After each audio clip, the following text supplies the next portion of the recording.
Dr. Christy Ennis. Today you are going to get a great workout using just dumbbells for all of the glute muscles. You need very little space, obviously no equipment except those dumbbells, and you can do this one anywhere. All right, we are starting with the easier exercises, or I should say simpler, and progressing as we go through. So lying directly on your side, you want to make sure you're rolled directly onto that hip so you can place something there if it's uncomfortable. Legs straight out, and when you look down at your feet, you should see your feet and your toes, but not much of your leg. If you see more of your legs are way too far forward. And then, of course, lifting that torso away. You guys, if you follow me, have heard me say that before. Don't smush your cupcake. Choose whatever flavor is your favorite so you really don't smush it. We're going to take our dumbbell. It's going to go on mid-thigh. And I'm going to take this top leg and bring it back just a touch. Turn those toes down. And then I'm just resting. I'm not pressing into that dumbbell. I'm just lightly keeping it there.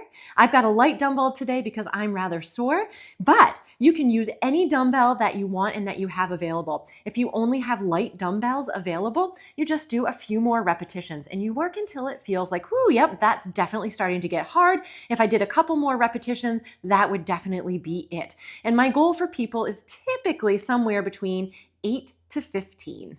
So that first one worked side glutes. This one's going to work more of the back of the glutes and hamstrings too. So you're going to take your dumbbell and you're going to rest it right over your pelvis. I'm going to have my heels together and my toes open. That rotation actually engages those glutes even a little bit more. Tuck that tailbone if it's comfortable to get a flatter back and engage those glutes even a little more. And then you're going to lift on up. You're lifting up as high as you can without arching through any part of the spine, including that rib cage. So that's going to be different for everybody. Make sure too that you're not straining your neck as you come up. And I like this position as well because it helps to open up those hips. If we're just starting out with exercise, or if you're just anybody with tightness, those hips tend to be a little bit tight and can restrict how high you're lifting as well. So same number of repetitions here, and I'm going to show you how to make this one a little bit more difficult. If you're ready to move on, we're going to go same concept, but just with a single leg. So you're going to shift that dumbbell over a little bit so it's resting just on that one hip.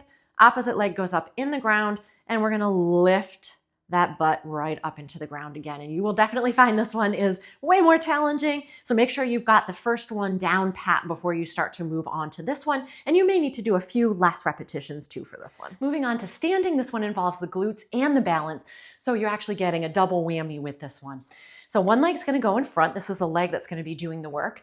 Opposite leg is gonna go behind just to give you a little bit of support. I'm gonna have a tiny bend in this front knee, just holding those dumbbells. And I'm gonna take this left hip of mine and I'm gonna shift it back. So my back is nice and flat, excuse me, and that back leg is just there for a little bit of extra stability and support. And the key thing here too is come all the way up so you get that little bit of an extra squeeze. And again, making sure that it's this front leg that's doing the work. You'll probably feel that all the way down to the foot. Next one, similar starting position, but we're going to do obviously a little something different. So you're going to come down into a lunge, right? This is kind of the traditional one. But from here, we're taking that same movement that we just did in that first one. So I'm going to shift those hips back. So this one is definitely a little bit harder than that other one and a little bit challenging to get that form. So I'm going to do that one more time. So we're going to step back into a lunge. And again, stepping back versus stepping forward already engages the glutes a little bit. Once I'm in that lunge, I'm going to take that hip and press it back again with that flat back, come up and step it together. This is the most difficult one. It requires a fair amount of balance, so keep that in mind, and it's going to work all the glutes on both sides. So yay, good job. All right, you're going to go into that single leg deadlift. This time the leg's actually coming off the floor, so we're not supported anymore. This is our starting position here. You're going to bend this back leg, and that little fire hydrant is going to come out to the side. You can stay here.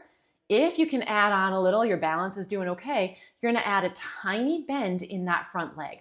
So I'm still staying in that single leg deadlift position, but I'm just adding a bend. So I'm not coming up at all, just staying there. Woohoo! And you can alternate and obviously put that foot down in between if you need to at any point in time.